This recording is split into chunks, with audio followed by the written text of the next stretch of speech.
Muy buenos días. Estamos muy contentos de que nos estén acompañando en esta mañana. Esta fecha es muy significativa, puesto que es el primer evento que tenemos después de 2 años, ¿no? Entonces, quisiera mostrarles un poco esta imagen. Quizás ustedes recuerdan, los que han venido acá antes, teníamos actividades todos los días, ¿no? Teníamos los lunes encuentros con la Biblia, en las tardes, ¿no? En la mañana también teníamos capacitación, los días martes teníamos martes de cine, miércoles de concierto, jueves temático, viernes estudio bíblico grupal, sábados teníamos los diplomados y SBP Kids. Y teníamos miles de personas cada mes entrando y saliendo del centro cultural. Y con la pandemia, todas estas actividades dejaron de realizarse, pero nos empujaron al campo virtual. Y hemos estado realizando una serie de capacitaciones a nivel de digital por internet, y eso nos permitió expandirnos a varios países de Latinoamérica. Entonces, esta es la primera reunión y les agradecemos que estén aquí presentes, porque una cosa es verlos en la virtualidad y otra cosa es poder reencontrarnos con muchos de ustedes después de mucho tiempo. Y bueno, el tema es cómo estudiar la Biblia, ¿no? Y encontramos en la Biblia diferentes pasajes que nos hablan acerca de entender la Biblia. Y uno de estos pasajes es cuando el pueblo de Israel retornó del exilio, ¿no? Cuando habían acabado la reconstrucción de las murallas de la ciudad de Jerusalén. Y en Nehemías 8:8 dice: y es que la lectura de la ley se hacía con mucha claridad y se recalcaba todo el sentido, de modo que el pueblo pudiera entender lo que escuchaba. Y las palabras claves acá son claridad, el sentido, transmitir el sentido, poder entender. Luego Esdras, el sacerdote que acompañó al pueblo de Israel en este proceso, dijo en Esdras 7:10, y es que Esdras se había preparado de corazón al estudio de la ley del Señor y a cumplirla y a enseñarla a los israelitas, con todas sus normas y ordenanzas, ¿no? Entonces la palabra acá, clave acá es estudio de la ley, cumplirla y enseñarla, ¿no? Entonces, lo que es importante, ¿no? No solamente estudiarla, sino también cumplirla. Y el pasaje del camino de Maús, luego de que Jesús había resucitado, Jesús se encontró con 2 de sus discípulos y nos dice las Escrituras que comenzó a explicarles desde Moisés hasta los profetas, comenzó a explicar las Escrituras. Y en Lucas 24:32 nos dice: ¿acaso no ardía nuestro corazón mientras nos hablaba en el camino y nos explicaba las Escrituras? Acá la palabra clave es ardía nuestro corazón, ¿no? Entonces, ese debe ser nuestro propósito cuando estudiamos la Biblia, cuando explicamos la Biblia, ¿no? Que arda nuestro corazón, ¿no? Y ahí dice que explicaba las Escrituras. Y pasajes como estos hay muchos más, ¿no? Recuerdan Felipe y el etíope. Hay muchos pasajes que nos hablan de la importancia de enseñar la Biblia.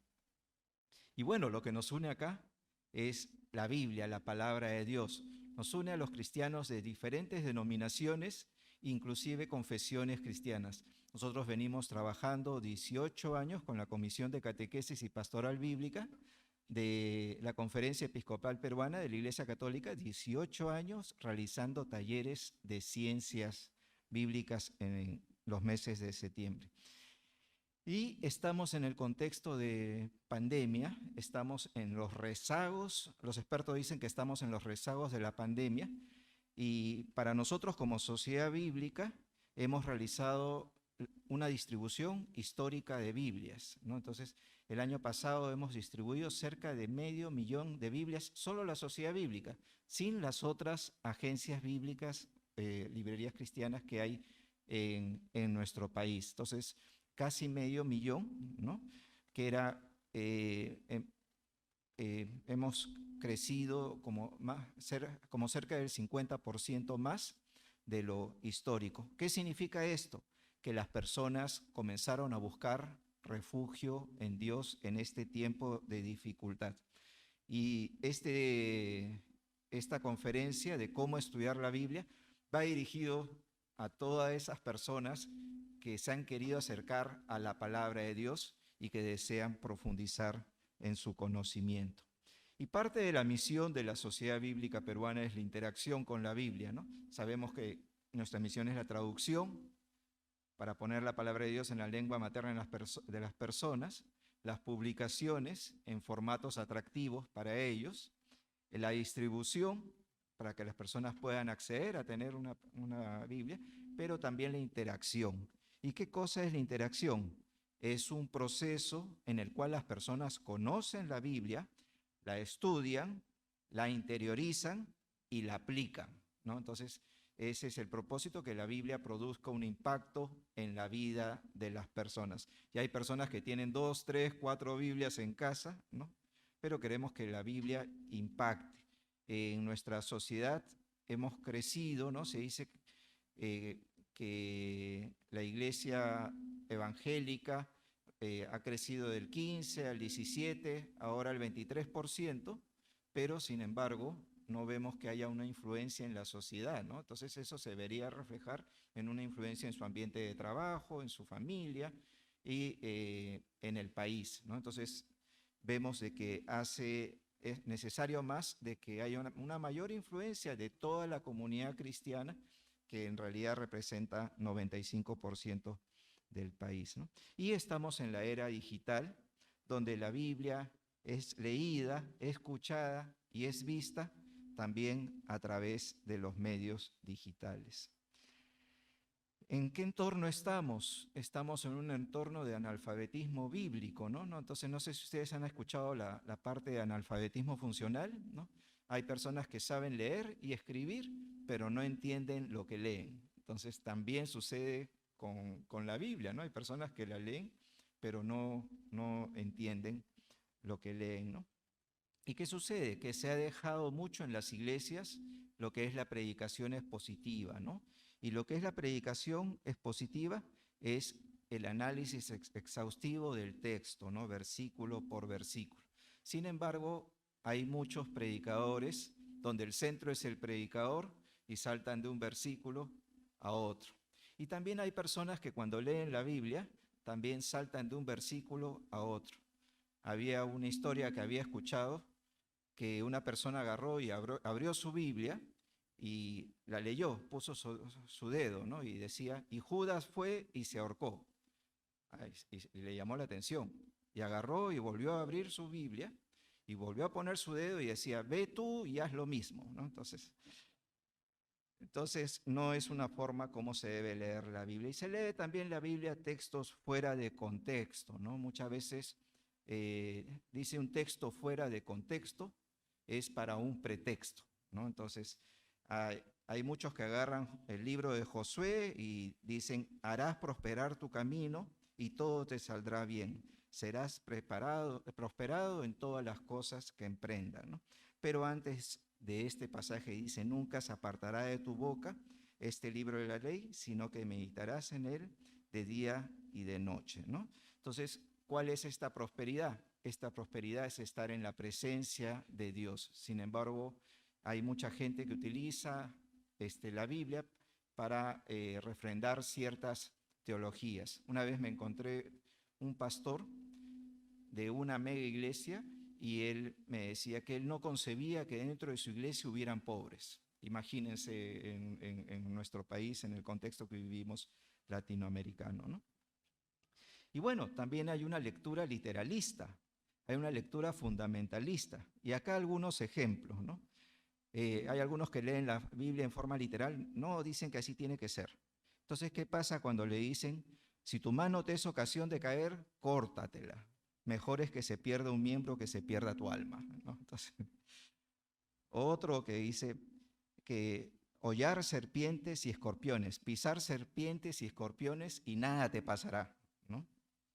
Y otro, todo el que por mi causa deje hermanos, padre, madre, hijos, recibirá 100 veces más, ¿no? Entonces, hay que entender estos pasajes, verdaderamente es su contexto, ¿no?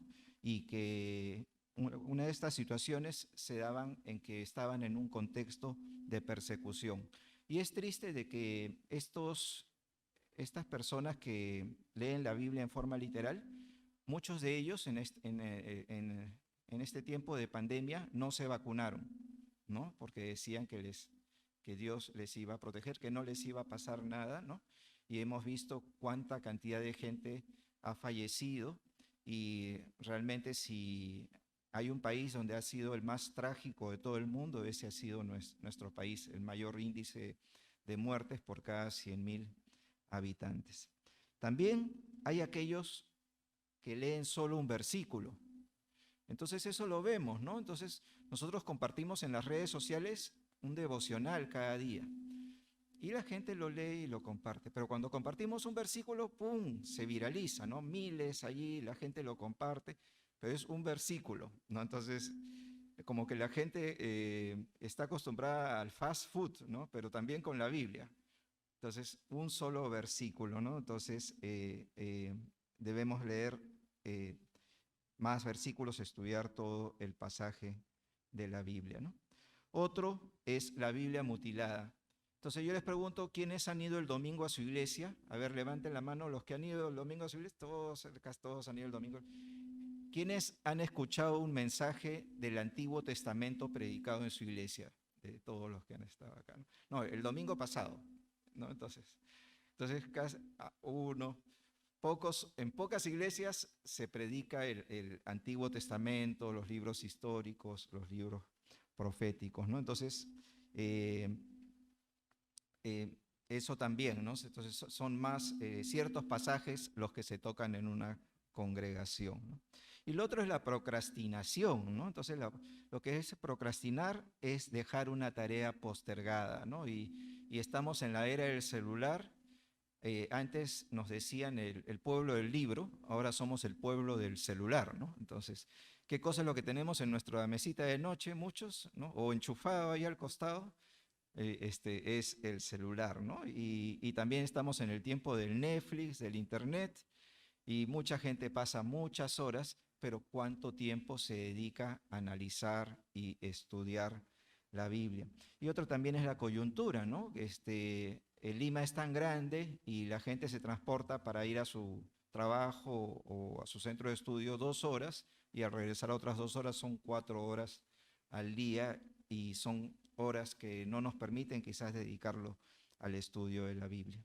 Y otra situación es que se lee sin fe, ¿no? Entonces, San Agustín nos decía que con la oración se habla a Dios, ¿no? Pero con la lectura de la Biblia Dios nos habla, ¿no? Entonces no debemos leer la Biblia como si fuera un libro académico, sino es como que Dios nos está hablando a nuestro corazón.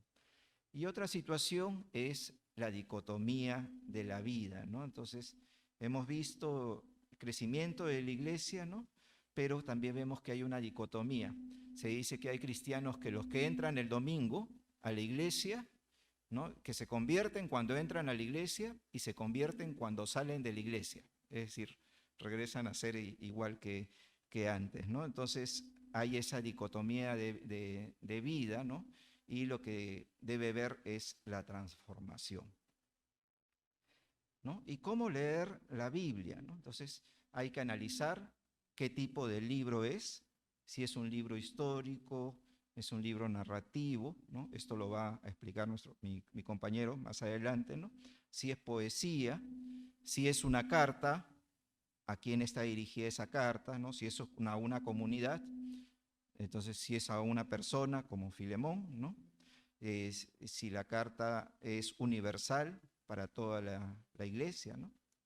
Y también la lectura por perícopas, ¿no? Entonces, nuestras Biblias están divididas con versículos, con capítulos y tienen un título, ¿ya? Ese título no está en los manuscritos originales y tampoco los capítulos y tampoco los versículos. Eso se puso 1000 años después, ¿no? Entonces, todo era corrido. Entonces nosotros tenemos abajo, en el subsótano, el Museo de la Biblia. Ustedes pueden ver allí réplicas de los manuscritos más antiguos descubiertos, y el rollo de Isaías medía de 7 a 8 metros, ¿no? Entonces, leer por perícopa es poder determinar dónde comienza el texto y dónde termina, ¿no? Dónde está esa unidad temática, esa unidad literaria, ¿no? Algunas son cortas, otras son largas. Por ejemplo, la historia de José y sus hermanos es una perícopa bien larga, ¿no? Entonces, la historia de Moisés es una perícopa larga, ¿no? La pasión de Jesús, que comienza con la entrada triunfal a Jerusalén, ¿no? hasta su resurrección. Y las parábolas son perícopas más cortas. Y también debemos analizar versículo por versículo, frase por frase, palabra por palabra, y esto tiene que ver con el significado de las palabras. Por decir en español, la palabra banco, ¿no? La palabra banco, uno piensa, es una financiera, es un banco de arena, ¿no? Es un banco de madera, ¿no? Es un banco de peces, tiene diferentes significados. Y en la Biblia también nosotros vemos una palabra, pero en sus raíces griegas o hebreas tiene diferentes acepciones, diferentes significados, ¿no? Como la palabra amor, hay amor eros, amor filio, amor ágape, ¿no? Entonces, cuán difícil es la tarea de los traductores cuando tienen que traducir el texto a idiomas indígenas, y los traductores, que son los exégetas, tienen que ver de que esa palabra transmita lo que quiso decir el autor, ¿no? Y bueno, tenemos que ver también, analizar algunas palabras, por decir qué significa la palabra justificación, y allí nos ayuda mucho lo que son los diccionarios bíblicos. También hay qué significan los números, ¿no? La numerología, ¿no? El número 40, ¿no? Entonces, Moisés estuvo 40 años en el desierto, 40 días en el monte de Sinaí, después el diluvio, 40 días, 40 días ayunó Jesús, ¿no? ¿Y qué significa? Hay que estudiar qué significa, ¿no? Significa un tiempo de conversión, significa un tiempo de prueba. Y debemos estudiar la Biblia, leer la Biblia exegéticamente, que es lo que mi compañero también va a compartir, ¿no? Y es lo que hacemos a través de los cursos, los webinars, los diplomados, ¿no? Que es un análisis del contexto histórico, del contexto literario, para poder después hacer una contextualización. La Biblia se escribió hace 2000 años y durante un transcurso de tiempo de aproximadamente 1500 años, ¿no? Y hay a través del exégesis, lo que se busca hacer un puente entre el mundo del contexto de la Biblia y el mundo de nuestro contexto actual. Algunos estudian la Biblia solamente con el método BOA, que le han puesto así, ¿no? Biblia, oración y ayuno, ¿no? Pero tenemos que buscar el sentido del texto, ¿no? Lo que quiso transmitir el autor, ¿no? Para eso hay que conocer los valores de su tiempo, la conducta en su tiempo, las costumbres de su tiempo, la cultura en su tiempo, la sociedad en su tiempo. Otro aspecto es qué versión de la Biblia se lee, ¿no? Entonces sabemos que la Biblia fue escrito en griego y en hebreo, y hay miles de manuscritos disponibles, ¿no? ¿Y qué tipo de traducción de Biblia vamos a leer, ¿no? Hay diferentes tipos de traducción: traducción formal, traducción dinámica. La traducción formal es palabra por palabra. ¿Hay alguien que sepa inglés acá? ¿Cómo se dice cuántos años tiene en inglés? Ya eso lo saben todos, entonces eso lo aprendimos en el colegio.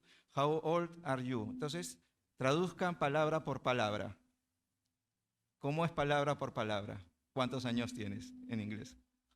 ¿Cuán viejo eres? Entonces, hermana, si le dice a otra hermana, hermana, ¿cuán vieja eres? ¿Cómo le va a mirar, no? O el hermano, si le dice a la hermana, hermana, ¿cuán vieja eres tú? ¿No? Entonces, esa es una traducción literal, ¿no? Entonces, traducciones literales, más literales, tenemos la Reina Valera del 60, tenemos la Biblia Jerusalén, ¿no? Por ejemplo, ¿no? Y las traducciones dinámicas, que son las traducciones más recientes, o la Reina Valera contemporánea, lo que buscan es la transmisión de el sentido de lo que quiso transmitir el autor del texto, ¿no? Entonces, un ejemplo de Proverbios 31:10, ¿qué cosa dice? ¿Cuál es el título de Proverbios 31:10? Ahora que estamos en el día, vamos a celebrar pronto el Día de la Madre, mujer virtuosa, ¿no? Entonces todos nos acordamos, mujer virtuosa, pero eso está en la Reina Valera del 60, ¿no? Entonces, la latinoamericana dice mujer de carácter. La diosa habla hoy, mujer ejemplar. Y la traducción en lenguaje actual, esposa extraordinaria, ¿no? Entonces, cuán diferente es de una versión a otra, ¿no? Y lo otro también las revisiones, ¿no? Entonces, nosotros nos gusta mucho la Reina Valera del 60, ¿no? Pero a veces tiene textos que son difíciles de comprender. Y hay un versículo que dice que si tu enemigo tiene hambre, dale de comer.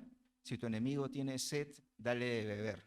Si eso haces, ascuas de fuego tendrá sobre su cabeza, ¿no? Entonces nosotros sabemos ese versículo. Yo hubo una hermana una vez en la iglesia, yo recuerdo que tenía 17 años en ese tiempo, y la hermana se puso a orar, Señor, haz que venga ascuas de fuego sobre nuestra cabeza, ¿no? Entonces yo decía, ¿qué está pidiendo esta hermana? ¿Y qué significa ascuas de fuego? Significaba carbón encendido. Y la hermana pensaba que estaba pidiendo el Espíritu Santo, no sé, pero lo que estaba pidiendo era que nos caiga carbón encendido a todos. ¿Y qué cosa dice la Reina Valera contemporánea? Que cuando le des comida, le des de comer y le des de beber, harás que le arda su cara de vergüenza, ¿no? Entonces, eso es lo que dice la Reina Valera contemporánea. Entonces, es importante qué versión de la Biblia y qué revisiones, ¿no? Por si acaso no estoy diciendo que dejen de leer la Reina Valera del 60, ¿no? Entonces, sigan utilizando esa Biblia. Vamos a continuar y al final vamos a tener un tiempo de preguntas porque somos tres ponentes, ¿no? Entonces, y hay que considerar el autor y el destinatario, ¿no? En ese sentido, las Biblias de estudio ayudan mucho. Yo tengo acá la Biblia de estudio teológica y les puedo decir que yo me he pasado meses solamente leyendo las introducciones. Solamente leyendo las introducciones me he pasado meses, ¿no? Porque hay una cantidad de información exhaustiva dentro de la traducción, ¿no? Autor, título, fecha, tema, propósito, origen, contexto, tema central, texto, síntesis de la historia, análisis literario, esquema del contenido, ¿no? Entonces, en ese sentido sí nos ayudan las Biblias de estudio, ¿no? Entonces, para conocer el autor y el destinatario. Y lo que hemos dicho debe leerse con fe, ¿no? San Jerónimo dice, conocer la Biblia es conocer a Cristo. Y hemos dicho que San Agustín dice, nosotros hablamos a Dios por la oración y Dios nos habla por las Escrituras. Y ustedes dirán, el hermano Pablo está citando a católicos, ¿no? Al decir a San Jerónimo y a San Agustín. Y yo les pregunto, ¿en ese tiempo había católicos y evangélicos? No había católicos y evangélicos. Ellos son los padres de la iglesia y en ese tiempo éramos los cristianos, nada más, ¿no? Entonces, eso es en ese tiempo, ¿no? Entonces, y esto lo que decía San Jerónimo, conocer la Biblia es conocer a Cristo, es que la Biblia es un libro soterológico, lo que trata es la salvación. Algunos quieren decir de que la Biblia, quieren sacar de la Biblia como que fuera un libro de ciencia, que sea un libro de historia. No, el propósito de la Biblia es comunicar el mensaje de Jesucristo, ¿no? Y debemos de leerlo con fe, ¿no? Entonces, el Shema Israel, ¿no? Dice que amarás al Señor con todo tu corazón y con todas tus fuerzas. Así debemos acercarnos al texto bíblico. Y voy a dejar para la siguiente parte a Eduardo Barba, quien es el administrador del Centro Cultural de la Biblia. Gracias, Pablo. Ahí te seguía con atención. Me has endulzado también y espero que acá nos hayan acompañado todos los que hoy día están presencial. Le agradecemos su presencia y lo que buscamos acá es encontrar esa dulzura en la palabra de Dios. En la parte que yo voy a comentar está asociado ya de manera más específica. Y les pediría que las preguntas que haga, también cada uno de ustedes la podamos responder ahí internamente y podemos ir dialogando al final, hacer las preguntas, ¿no? ¿Qué es la Biblia? ¿Qué es la Biblia? ¿No? Yo he tratado de colocar algo ahí genérico, ¿no? Es el libro, como dice ahí, más difundido, más traducido, más leído. Pero qué interesante, a la vez el más incomprendido. Porque si ustedes no saben, a través del texto bíblico se han justificado guerras, genocidios, y hasta hay movimientos, ¿no?, que se autoproclaman, no sé si decirle la verdad, y generan suicidios colectivos, utilizando el texto bíblico. Ahí Pablo ha detallado algunas, ¿no?, maneras incorrectas a veces de acercarnos al texto. Entonces, ¿qué es la Biblia para ti? ¿No? ¿Qué piensa la gente que es la Biblia? ¿No? Es un libro muy interesante, para el mundo cristiano, para mí es la palabra de Dios, son muchos refranes, un libro muy antiguo, obsoleto, ¿no? Son memorias del pasado, etcétera, etcétera, etcétera. ¿Cómo nos acercamos al texto? Y ahí lo vamos a ir viendo ahora. ¿Cómo definimos entonces qué es la Biblia?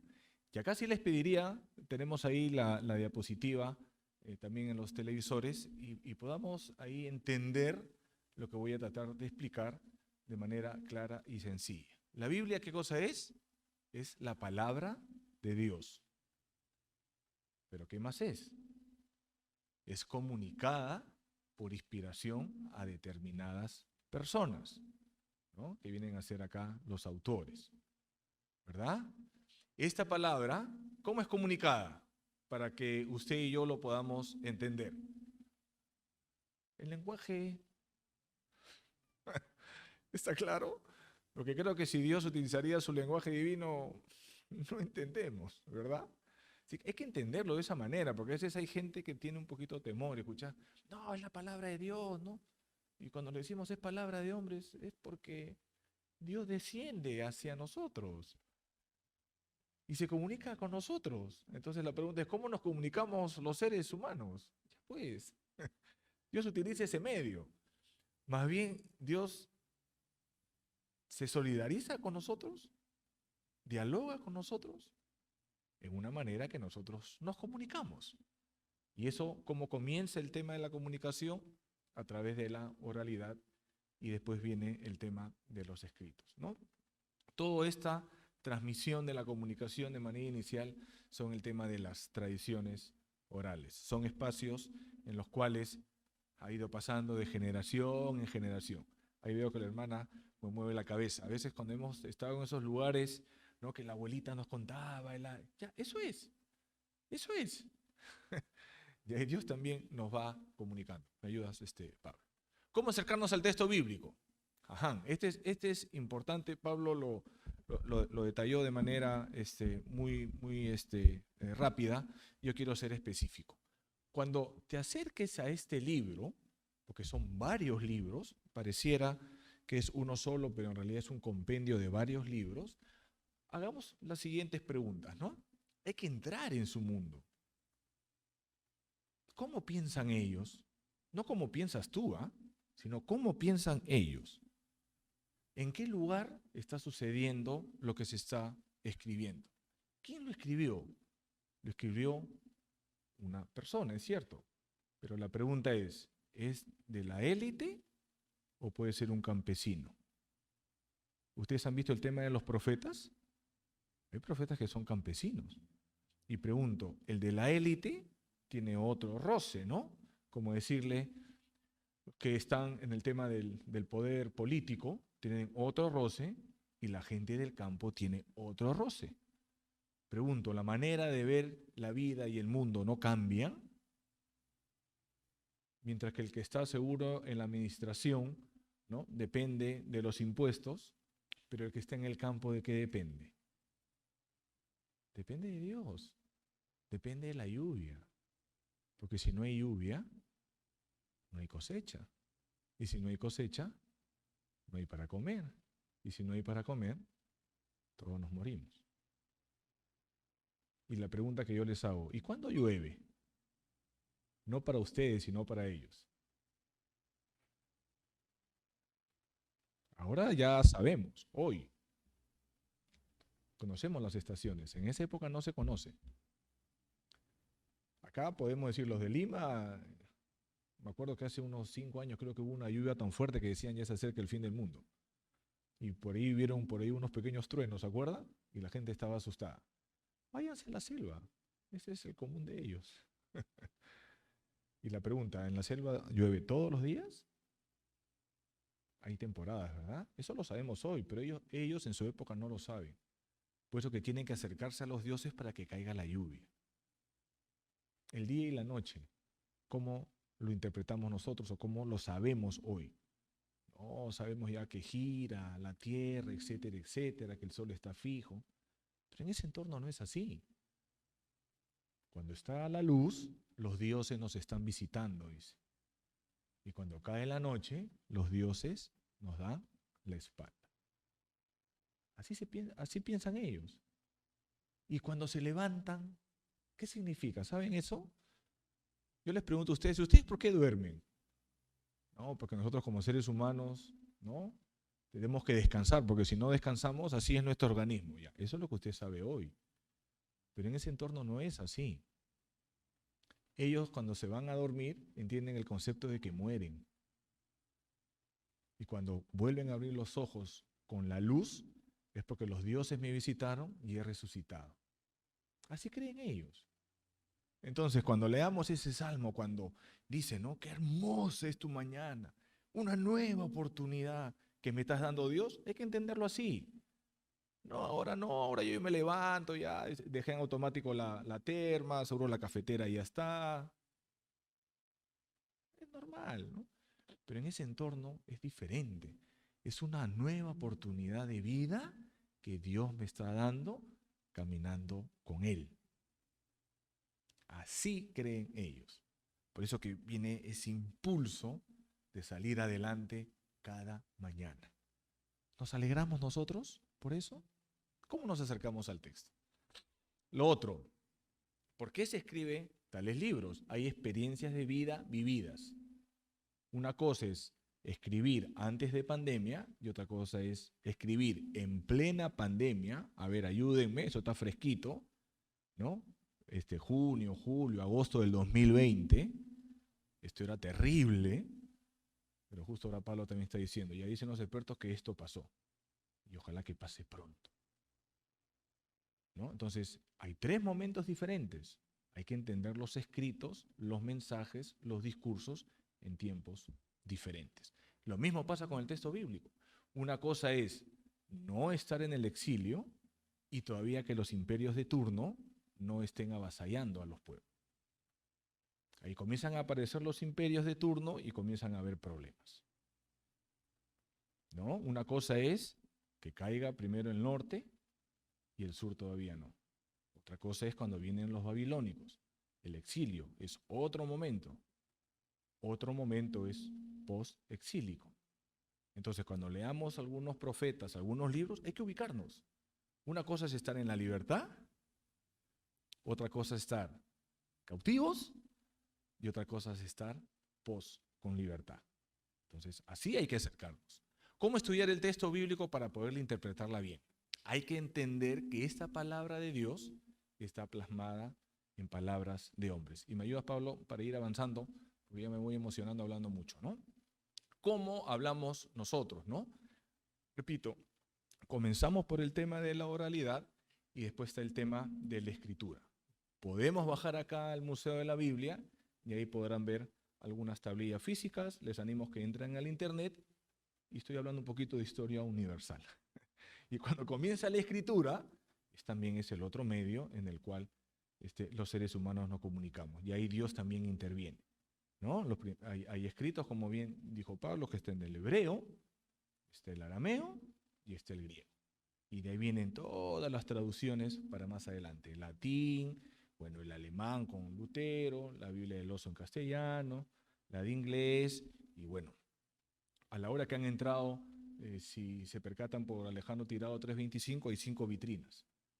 Están una representación mínima de la cantidad de Biblias traducidas en los diferentes idiomas que en el día de hoy hay. Entonces, no perdamos eso. A eso es lo que uno se refiere cuando es palabra de hombre. Dios se comunica con nosotros como nosotros nos comunicamos. ¿Qué es literatura, no? Porque ahí coloqué yo el tema de los géneros literarios. Y esto también lo voy a leer, ¿no? Esta PPT se les puede pasar, esto también está en el internet, pero hay que entender el concepto, ¿no? Porque tú dices literatura y yo les aseguro que viene García Márquez, Mario Vargas Llosa. No, eso es otro género. Pero vamos a entender qué cosa es, porque así es la comunicación. Dice, hay que tomar este término como su sentido más amplio, en el cual abarca toda manifestación escrita.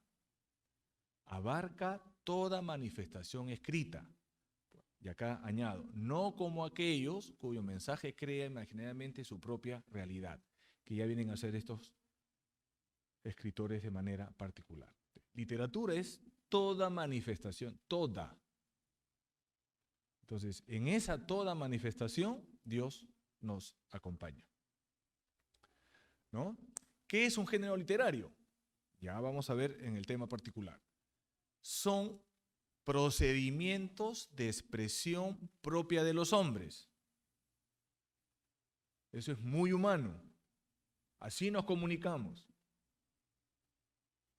Esto se da por cada época, por cada país, por cada entorno cultural, ¿no? Hace un mes, sí, yo sé que acá muchos nos siguen los días viernes. ¿Te acuerdas, Juan, los eufemismos? Ya, eso es, pues. Entonces, ¿en dónde estoy escribiendo? Siglo I, Medio Oriente, al otro lado del mundo. ¿Cuáles son sus particularidades? ¿Entiendes esas particularidades? Hay que hacer el esfuerzo para no tomarlo como literal, como dijo el hermano Pablo ahora. Y eso cuesta. No es boa, por si acaso. Hay que acercarse al texto y hay que hacerte esas preguntas. Nosotros hoy, ¿no?, como Lima, también tenemos nuestras particularidades. Pregunto, cuando nos ha tocado, no sé si alguien ha viajado a la selva, ¿no le sentimos ahí, cómo se le llama eso? Un dejo, ¿no? ¿Y qué le decimos? O tú eres de la selva, ¿no? ¿Por qué? Y tiene sus expresiones. Los de las alturas acá en nuestro país, ¿no?, tienen esa motosidad, ¿no? ¿Y por qué? Hay que entender, pues son 3.000 metros, 4.000 metros. Uno tiene que ingerir oxígeno para poder hablar. Por eso que ellos hablan así. No es que... Hay que entenderlo. Entonces, Dios tiene que hablar con motosidad para ellos. Así Dios se comunica, exacto. Porque Dios se acerca, Dios desciende. Hay que verlo así, eso es la literatura. Acá en la capital, si nos quiere alegrar el corazón, nos hablaría ¿qué? De un arroz con pollo, no sé, de una carapulcra, una ají de gallina, ¿no? Pero si yo voy a las alturas, el arroz no se come. Ese es yuca y papa. Y si es sopa, mucho mejor, ¿verdad? Si les ha tocado viajar.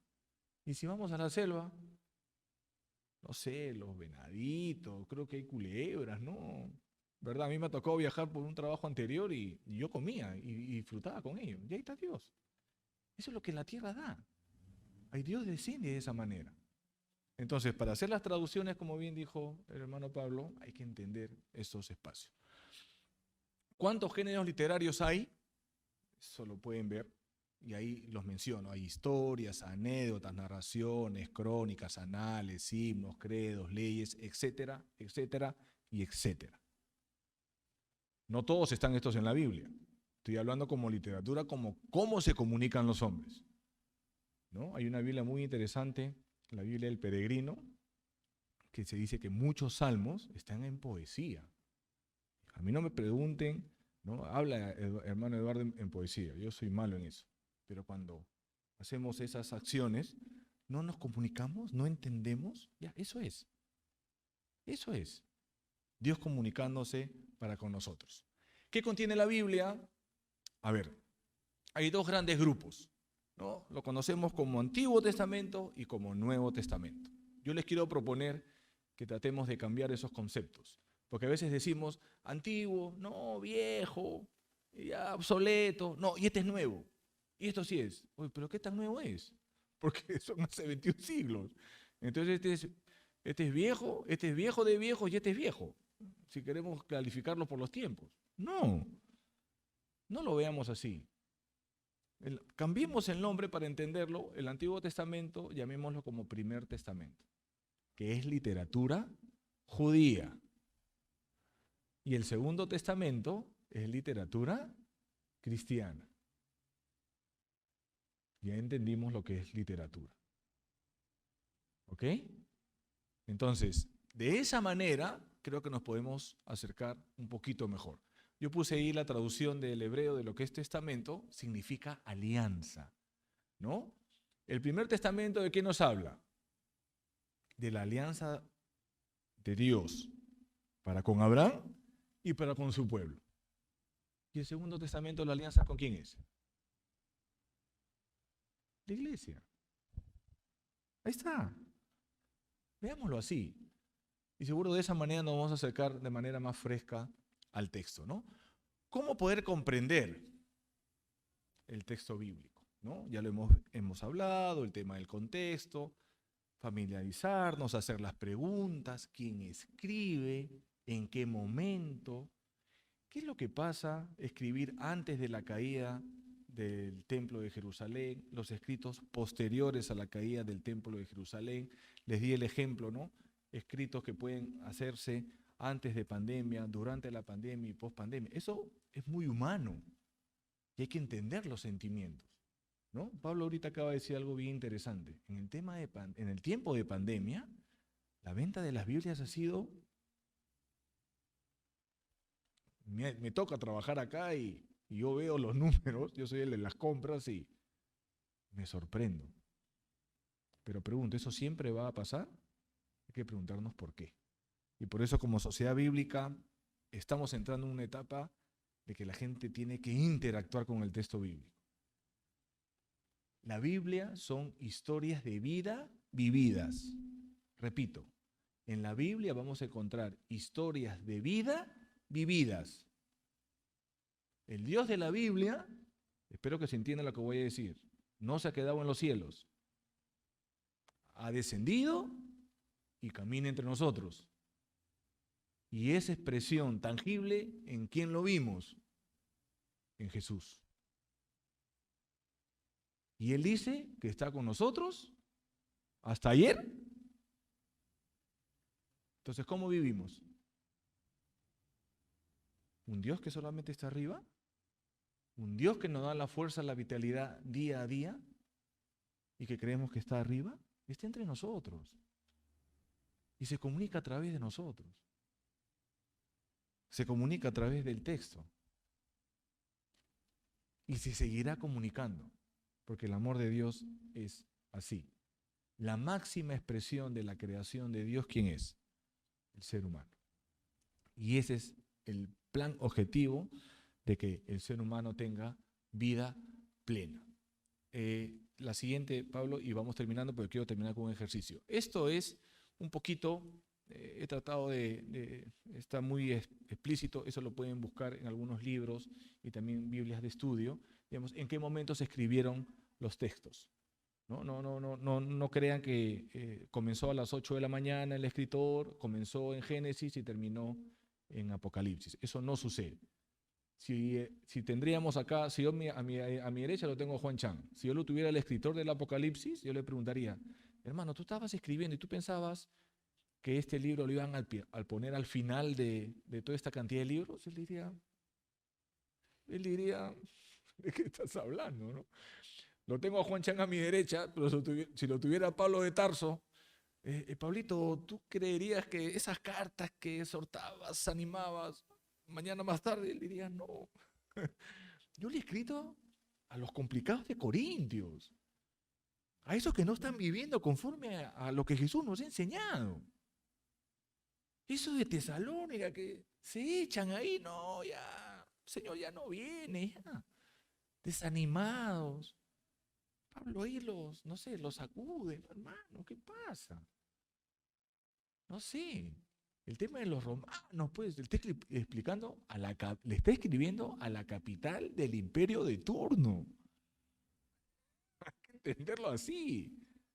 A veces nos vamos, que sí la iglesia, sí estaba, no estaba, no. Está dirigiendo al que tiene el poder de la vida. Si ustedes bajan al museo, hay 3 personajes ahí. Uno de ellos es el soldado romano. Pero cuando me toca hacer la exposición, yo digo, este es el opresor de turno de la época. Porque él venía y te robaba la vida, te mataba. Porque el imperio de turno tenía esa potestad. Entonces, no es así nomás, así de fácil. Voy a tratar de hacer, avanzamos Pablo, ya voy terminando, voy a tratar de hacer un ejercicio rápido para poder ir. Sí, no, ahí solamente quise explicar que en qué momento se escribe. Yo les animo a que también ustedes busquen en las Biblias de estudios y ubicarnos en qué momento se están escribiendo los textos, ¿no? Es largo, todo comienza con la oralidad, viene la literatura, y creo que Pablo también ya explicó el tema de las traducciones que en el día de hoy son válidas, ¿no? Y nos ayudan a comprender mejor el texto. Al final, sí, seguimos, ¿no? ¿Cómo poder tener herramientas, ¿ya?, para poder acercarnos al texto? Y esto lo he traído acá. No, este es, como decimos nosotros, ¿no? Ya me tengo que incluir porque estoy en sociedad bíblica, ya también me los he tenido que leer. Este es el coquito, vamos a llamarle así, el famoso Descubre la Biblia. ¿No? ¿Quieres entender? Digamos, el primer capítulo es la Biblia, ¿qué cosa es? Es literatura. Y solamente voy a detallar el índice, ¿no? La Biblia como literatura, los relatos bíblicos, las leyes en el Antiguo Testamento, la literatura profética, la literatura apocalíptica, el Midrash, que viene a ser las interpretaciones, etcétera, etcétera, etcétera. ¿Quieres conocer un poquito más? Tomo 1 de Descubre la Biblia. Tomo 2. La Biblia, su formación, sus contextos y su interpretación. ¿Qué dice acá? Arqueología del Antiguo Testamento. ¿En dónde vivían? ¿Qué comían? ¿Ellos tienen luz? ¿Usan carbón? ¿O usan el excremento de los animales? ¿Lo llenan de sal? ¿Sabes eso? ¿O tienen cocina eléctrica? ¿O usan gas natural para ahorrar? Ya, hay que entender cómo viven ellos. Cuando salen a la calle, ¿ven casas? ¿Tienen luz en los postes? ¿Cuánta temperatura hay allá? ¿Pueden salir en polito como mi hermano? ¿O tiene que usar túnicas largas? Vean el Medio Oriente. Que creo que el Mundial se va a jugar a fin de año, ¿no? Ustedes saben por qué el Mundial se juega a fin de año, ¿no? Porque siempre se juega a mitad de año, ¿no? ¿Saben por qué, no? Porque si no va a aparecer el infierno, ¿verdad? Ya, pues Jesús caminaba por ahí a 50 grados, pues. No tiene aire acondicionado como nosotros acá. Entonces, hazte una caminadita, pues, porque no hay micro. No, una China, 3 cuadras, eso no existe. Jesús tiene que caminar. Y si camina, por eso que en ese tiempo la gente no se mueve mucho. Hacer la peregrinación a Jerusalén es una logística terrible. Es comida de 40 días para bajar y 40 días para subir. Para eso hay que tener esto. Entonces cualquiera no lo hace. Hay que entender eso. Entonces, eso nos damos cuenta. Hay caminos. Ahora, ¿todos los caminos son buenos o son peligrosos? ¿Te acuerdas la parábola del buen samaritano? Y también hay ladrones. No solamente es de ahora. En ese tiempo también. ¿No? Todo lo del tema del próximo Medio Oriente. Lugares. Todo este contexto. Y el último es un poco lo que es la hermenéutica. ¿no? La Biblia hoy, ¿no? El tema de las traducciones, como bien Pablo lo ha dicho, ¿no? Las tradiciones que hay y cómo poderlo llevar al día de hoy. Así que estos 3 libros, yo sé que están en sala de ventas, les animo a que tengan un acercamiento, es bien sencillo para poder comprender más. Y este libro de acá, ¿no? La pregunta que yo al final, que seguro quería hacerles, ¿no? Digamos, me gustaría poder transmitir, ¿no? Porque ya entendí el texto bíblico y me gustaría transmitir el texto a otras personas. Entonces, el ejemplo que tenemos es Jesús. Y la pregunta es, ¿ustedes saben cómo enseñaba Jesús? Jesús aplica un género literario llamado parábola. Yo les aseguro que ese nombre de ustedes, sí, parábola, sí, una parábola, la parábola. Pero ¿sabes lo que es una parábola? ¿Entiendes el género literario parábola? Es tomar elementos cotidianos de tu entorno y llevarlos a la práctica. Más sencillo no puede ser. Y este libro, ¿no? Ahí dice, enseñaba en parábolas, dice, estudio del género parábola en la Biblia. Yo les animo a que podamos leer este libro. Y cuando recién te puedas acercar al texto, entender lo que Jesús nos quiere mostrar, el mensaje. Nunca se olviden lo que les voy a decir. El escrito que está son experiencias de vida vividas, pero hay un mensaje. Y eso es lo que tenemos que rescatar. Cuando tú captas el mensaje, entiendes la experiencia de vida, cómo Dios acompaña. Y termino con un par de ejemplos de mensaje. He tomado la famosa alimentación de los 5,000. Ustedes pueden abrir su Biblia en Marcos capítulo 6, versículo del 30 al 42, ¿no? Y ahí pueden agarrar y decir, la alimentación de los 5,000. Y un es más, si yo sí se las leo, ustedes se las saben de memoria, ¿no? Que Jesús está en la barca, ¿no? Los discípulos quieren hablar con él, hay mucha gente, dice, de todos los pueblos, no hay lugar tranquilo. Pero yo les hago la pregunta, ¿cuál es el mensaje en ese texto? ¿Lo hemos estudiado? Ahí hay un milagro portentoso. Habían 5 pancitos, 2 pececitos y como ¡pum!, aparecieron miles. Hermano, el texto no dice eso. El que me diga que eso es así es porque le cree al Jesús de Hollywood. Eso sale en la película, pero en la Biblia no dice eso.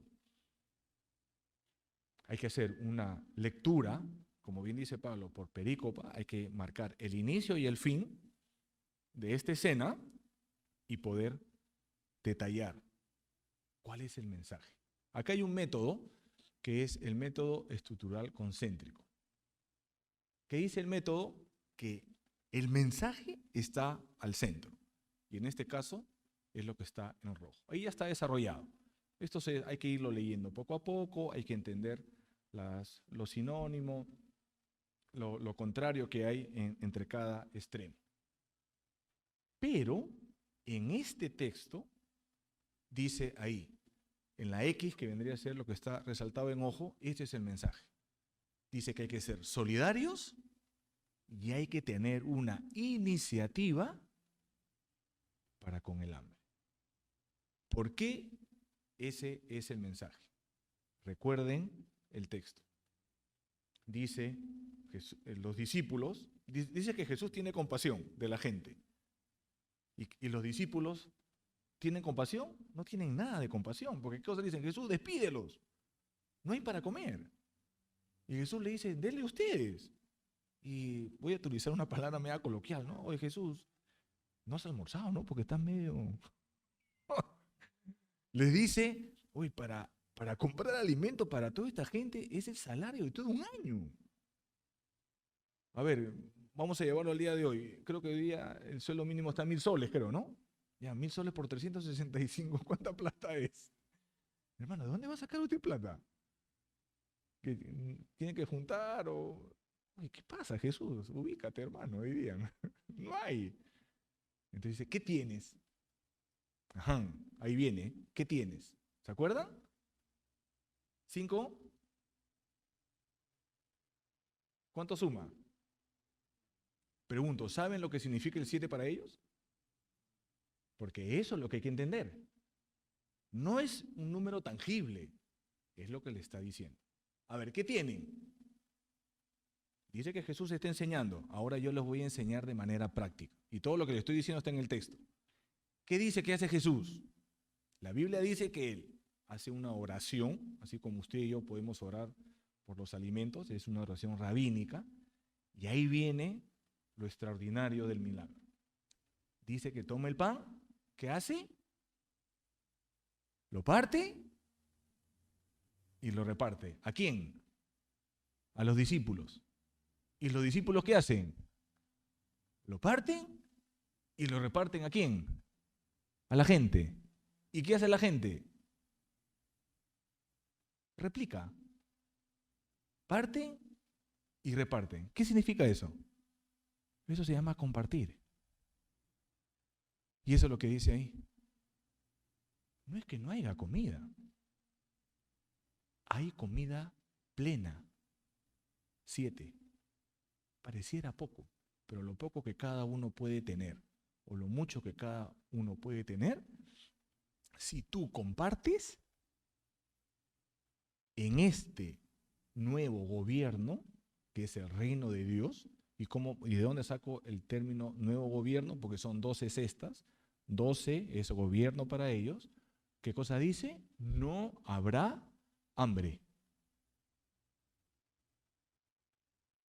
Y aún es más, vas a estar saciado. Y como dice el dicho popular, barriga llena, corazón contento. Entonces ahí me puedes enseñar todo lo que tú quieras. Estoy tranquilo. Entonces, ¿cuál es el milagro acá?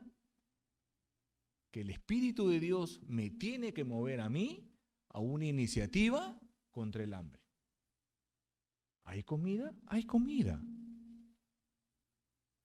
Lo que pasa es que no tenemos compasión de la gente y no somos solidarios.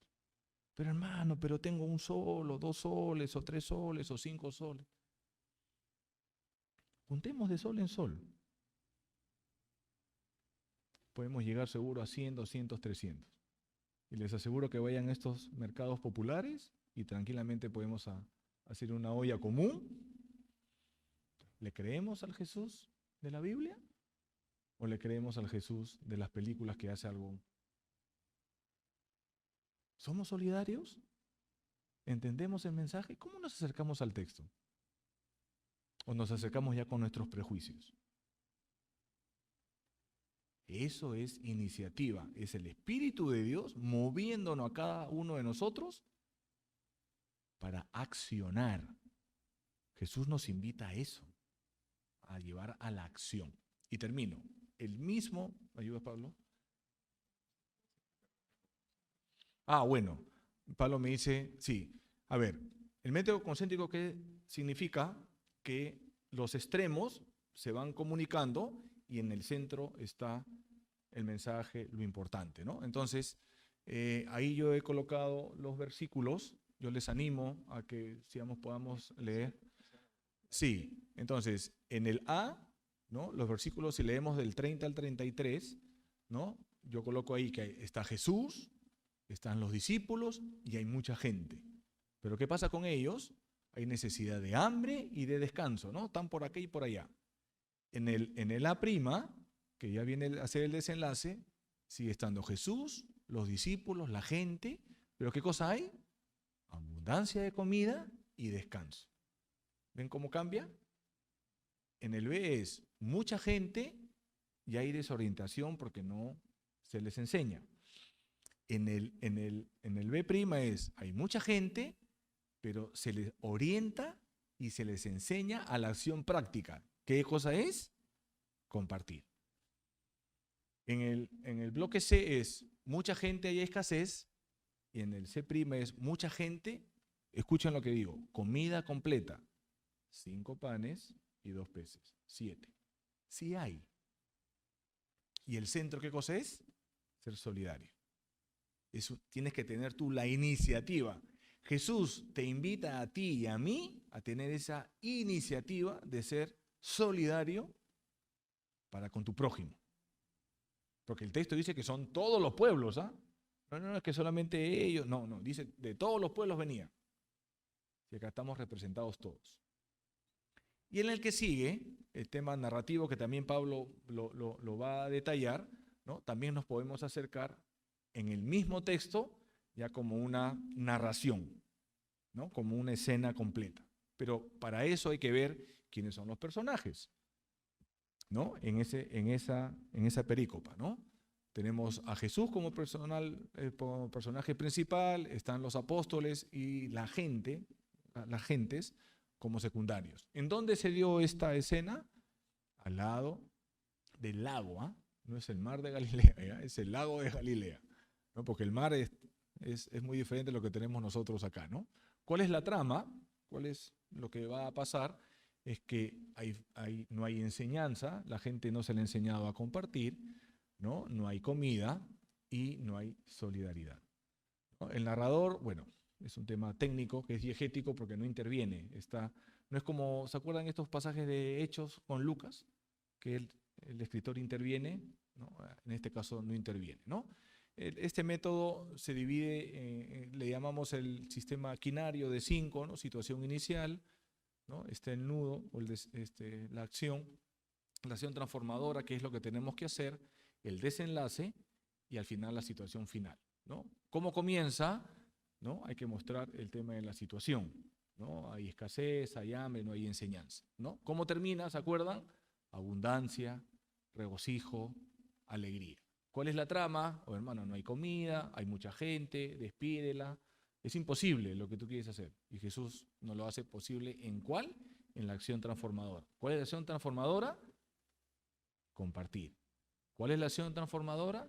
Compartir. Y cuando tú compartes, que viene a ser el desenlace, ¿qué pasa?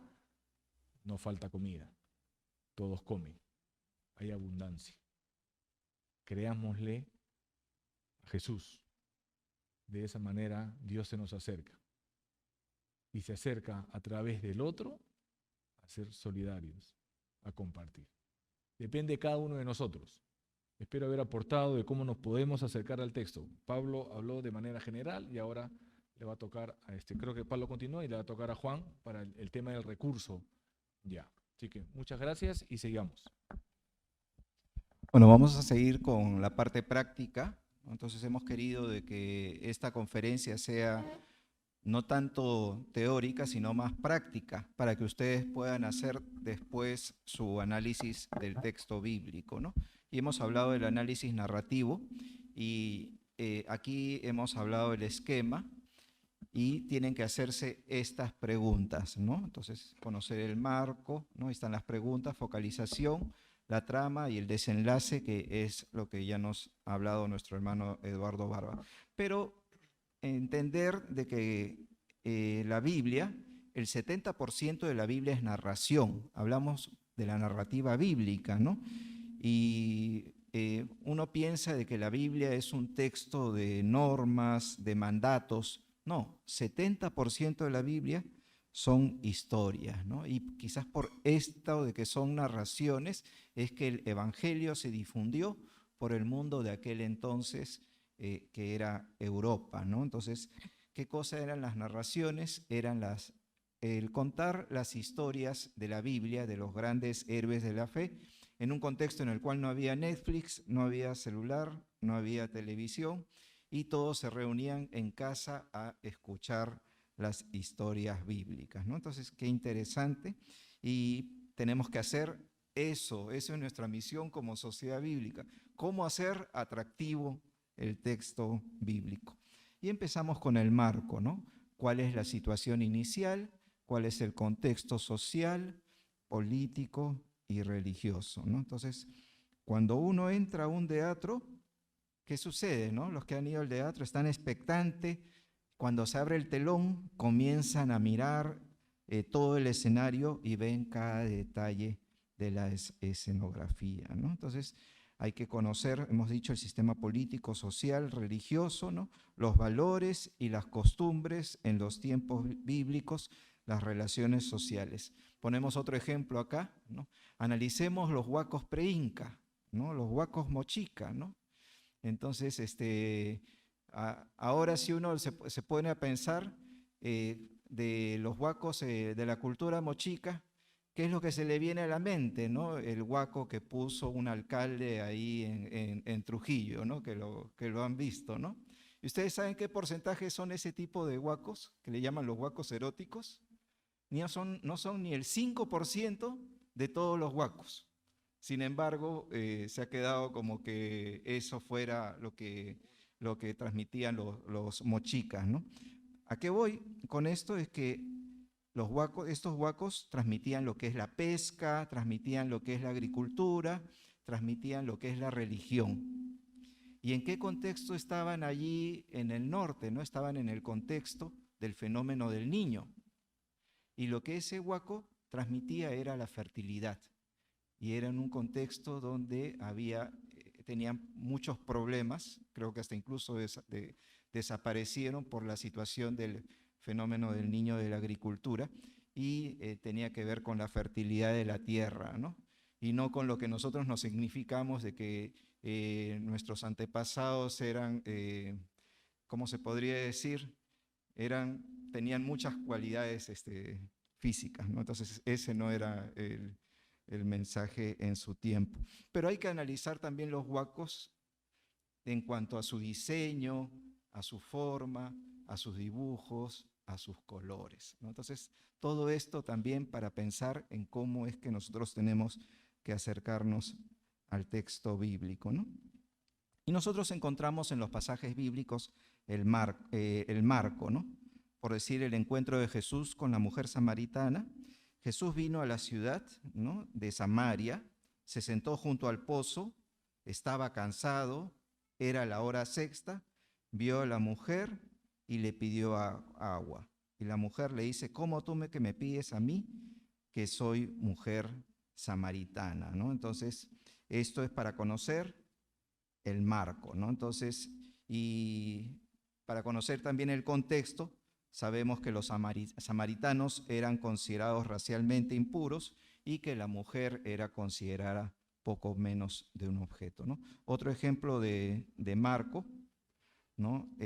Lo encontramos en el Evangelio de Marcos, cuando dice: principio del Evangelio de Jesucristo, Hijo de Dios, como está escrito en el profeta Isaías: he aquí yo envío mi mensajero, el cual preparará el camino del Señor. Entonces, como que nos pone en el marco, ¿no?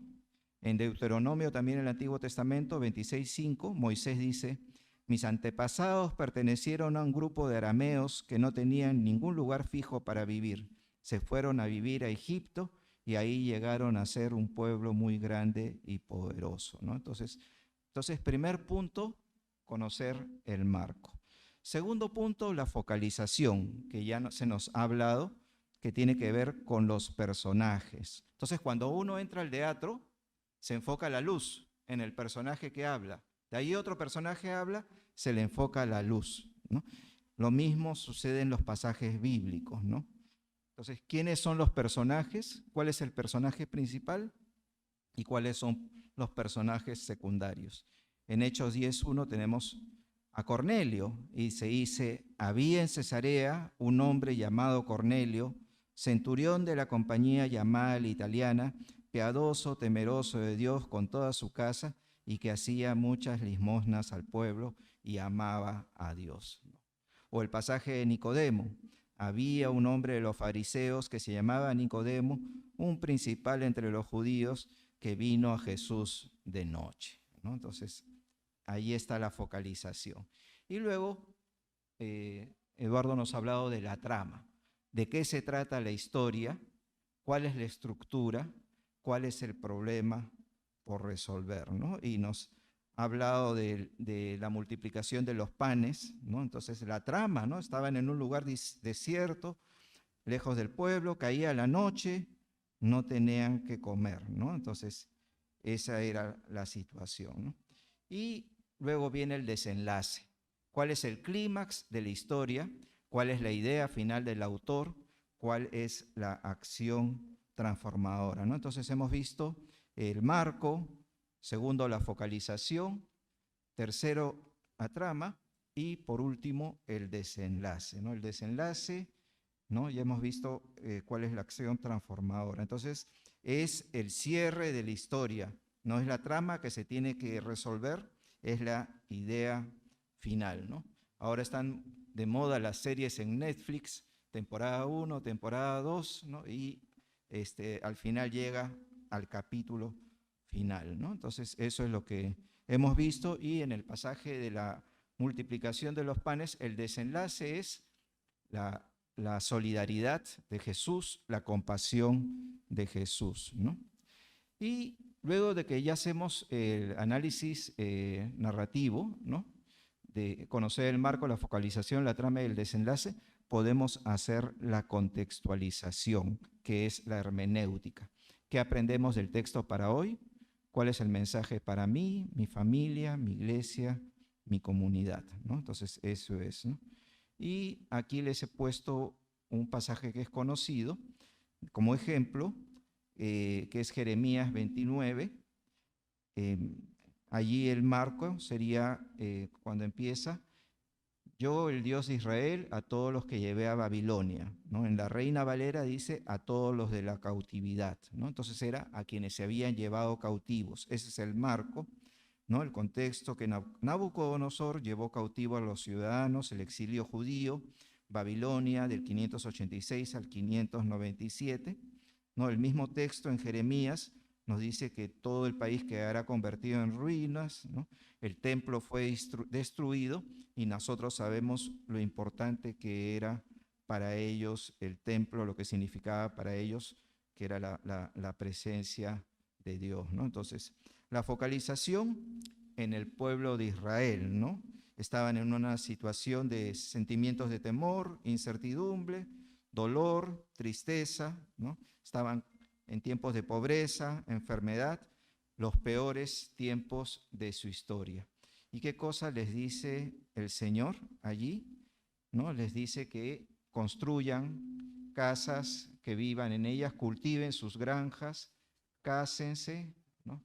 Trabajen para que prospere la ciudad y rueguen por Babilonia, ¿no? Entonces, en medio de esa situación, les dice eso, ¿no? Entonces, ellos migraron en un contexto totalmente diferente, y el Señor les dice que tengan nuevas casas, nuevas tierras, nuevos trabajos, nuevas familias, nuevos hijos, ¿no? Que tenían que adecuarse, adaptarse, y tenían que esforzarse y cambiar de actitud, incluso orar por Babilonia, que si Babilonia prosperaba, ellos también iban a prosperar, ¿no? Entonces esa era la trama, que estaban en esa situación de desesperanza, se podría decir que estaban en una situación de duelo, ¿no? Y necesitaban esperanza, volver a confiar en Dios. Y el desenlace dice: ustedes van a vivir unos 70 años, van a volver a Jerusalén, un futuro lleno de bienestar, ¿no? Ustedes me buscarán, me encontrarán, ¿no? Siempre y cuando me busquen de corazón, estaré con ustedes y pondré fin a su condición de esclavos, ¿no? Entonces ahí podemos ver el desenlace, ¿no? El final, que todos van a regresar a Jerusalén, van a tener un futuro de bienestar y van a dejar de ser esclavos, ¿no? Entonces, ¿cuál es el mensaje allí? ¿Cuál es la acción transformadora, ¿no?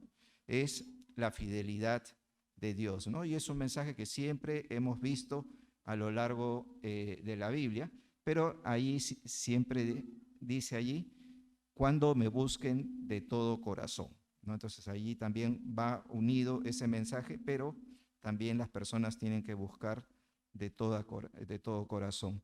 ¿Y cuál sería la aplicación para nosotros, ¿no? Acabamos de vivir también uno de los peores momentos de nuestra historia, ¿no? Y debemos ser resilientes, ¿no? Hemos podido pasar esta situación difícil, estamos pasando esta situación difícil, seguimos con crisis económica, política, social, ¿no? Entonces estamos en esta situación, y lo que debemos hacer es confiar en Dios. Entonces el análisis narrativo, y ya hemos visto el análisis concéntrico, el análisis narrativo, y el análisis poético. Entonces, estamos haciendo análisis literario. Entonces, análisis poético, primer paso, hay que analizar cómo empieza y cómo termina el texto. Segundo paso, comparación de versiones. Tercer paso, identificar palabras e ideas que se repiten. Cuarto paso, ideas contrastadas y opuestas. Quinto paso, palabra clave o versículo central. Sexto paso, conclusión, ¿no? Entonces es analizar este texto y vamos a hacer un ejemplo, ¿no? El primer paso, esto es en 1 Samuel 2, 1 al 10. Entonces, ¿cómo empieza y cómo termina? Empieza alabando a Dios con regocijo, ¿no? Y termina también igual como inició, exaltando la grandeza de Dios. El segundo paso, comparación de versiones, ¿no? En el versículo 1, por decir, dice, mi boca se ensanchó. Entonces uno, ¿qué significa mi boca se ensanchó? Va, la Dios habla hoy, y dice, la Dios habla hoy, puedo hablar contra mis enemigos. En el versículo 3, la Reina Valera dice, porque el Dios de todo saber es Jehová, y Él toca pesar las acciones. En la otra traducción, lenguaje actual, dice, Dios nos conoce muy bien, sabe cuando hacemos lo bueno y cuando hacemos lo malo, ¿no? Entonces nos da más claridad el texto, ¿no? Y por decir en el versículo 8, dice, porque Jehová son las columnas de la tierra y Él afirmó sobre ellas el mundo. La traducción en lenguaje actual dice, Dios es dueño de todo el universo, ¿no? Entonces la importancia del primer paso, ¿no? Del primer paso, cómo empieza y cómo termina, y el segundo paso, la comparación de versiones. El tercer paso es identificar palabras o ideas que se repiten. Entonces allí se repite la palabra mí, mi corazón, mi poder, mi boca. Palabras que se repiten, ideas que se repiten, regocija, exalta, alegre, ¿no? También palabras que se repiten, no hay santo como Dios, como Jehová, no hay ninguno, no hay refugio, entonces la palabra no hay, ¿no? Y también en el versículo 8 dice, levanta del polvo al pobre, exalta al menesteroso, ¿no? Transmite la misma idea, ¿no? Entonces, seguimos así. Y el cuarto paso, ideas contrastadas, ¿no? Entonces, ahí vemos en el versículo 4, fuertes, débiles, saciados, hambrientos, estéril, muchos hijos, hace descender, hace subir, empobrece y enriquece, ¿no? Entonces, allí vemos, ¿no? Y vemos eso y habíamos dicho los pasos, ¿no? Y el quinto paso, la palabra clave, la palabra central, ¿no? Entonces, eso lo vemos en el versículo 8, dice, porque de Jehová son las columnas de la tierra, Él afirmó sobre ellas el mundo, Él guarda los pies de los santos, ¿no? Entonces, allí estamos viendo la idea central de que Dios es el dueño de todo el universo, ¿no? Y no desampara a su pueblo, ¿no? Entonces, eso es básicamente el análisis de lo que es el análisis poético, ¿no? Entonces le estamos dando este ejemplo. Vamos a continuar y voy a dejar esta parte al pastor Juan Chan, quien es el director de distribución.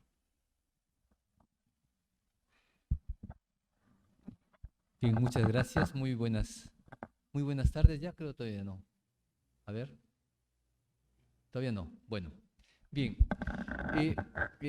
Gracias por haber venido.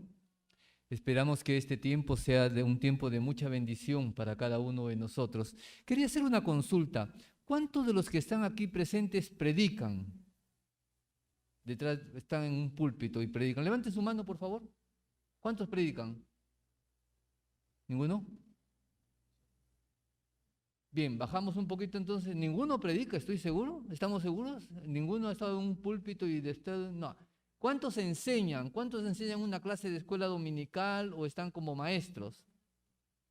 Muy bien, ya tenemos, muy bien, muy bien, muy bien.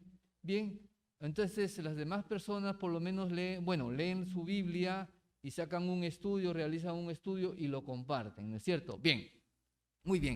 Entonces, en base a eso, vamos a ir desarrollando el tema. Sea que usted dirija un estudio bíblico, sea que usted sea una persona que está no necesariamente detrás de un púlpito, sino que está predicando la palabra de Dios, o también está desarrollando un estudio, ¿no?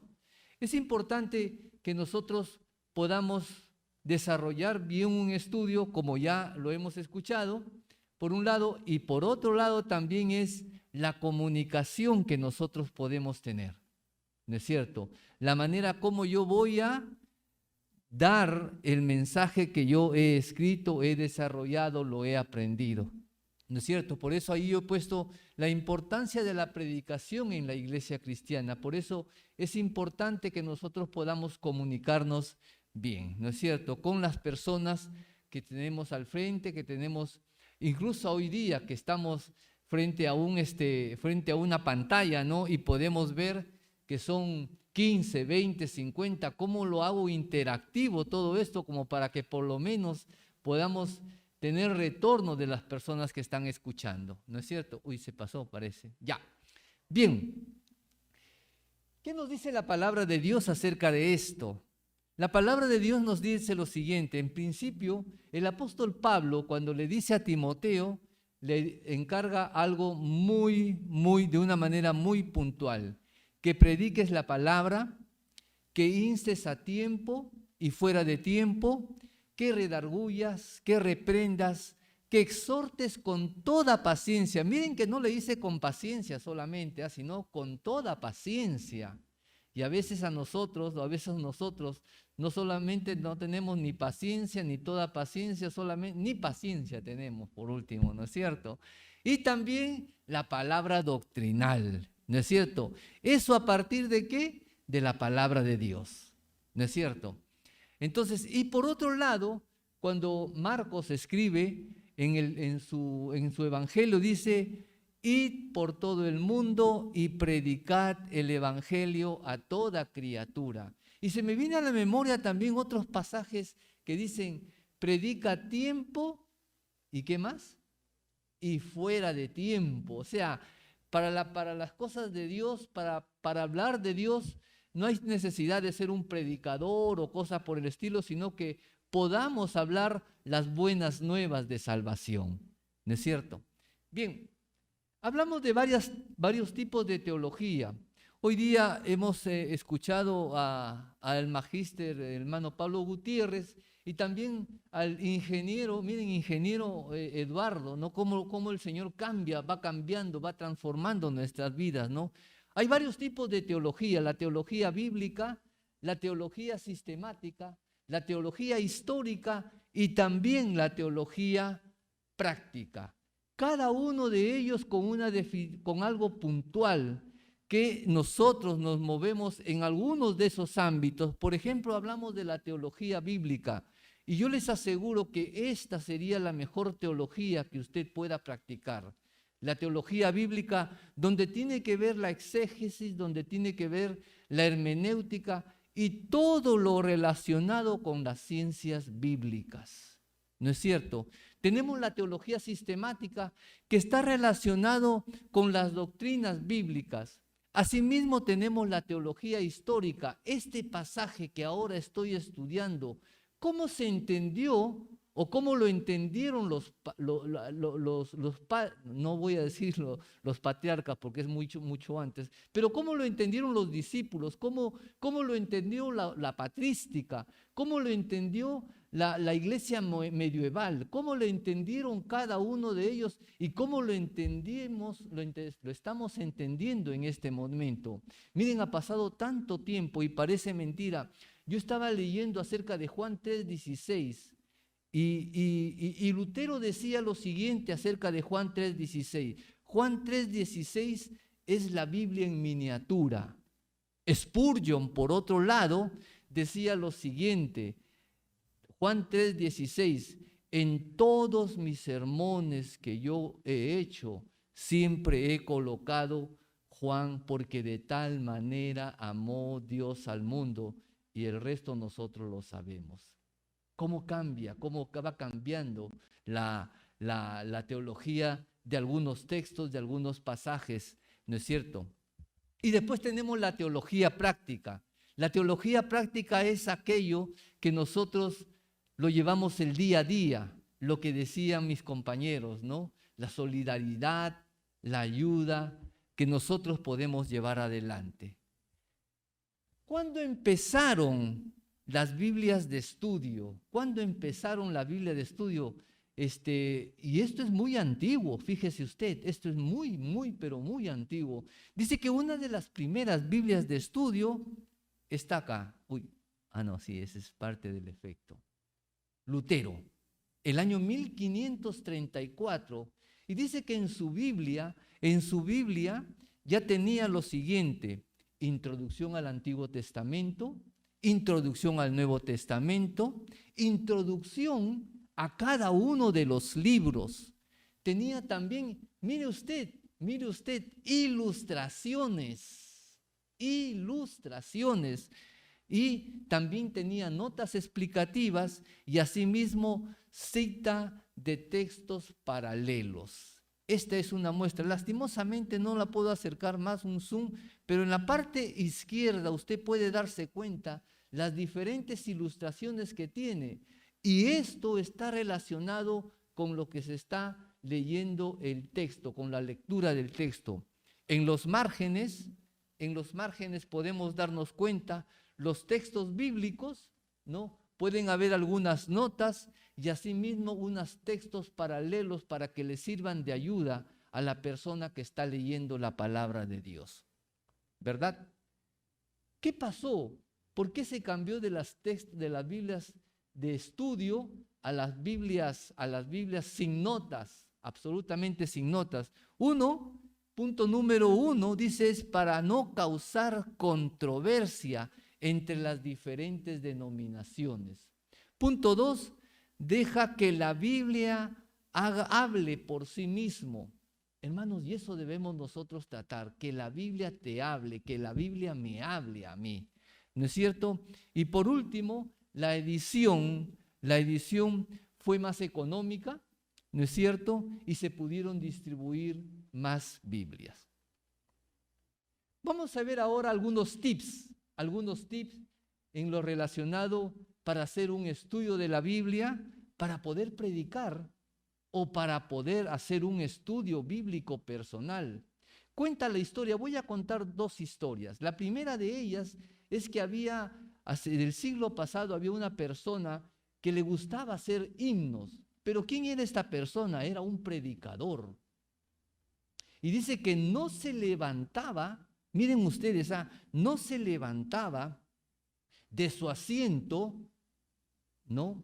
Ya había terminado el sermón, pero no se levantaba de su asiento hasta componer este mensaje que había hecho en un himno. ¿Se imagina usted? ¿Se imagina usted?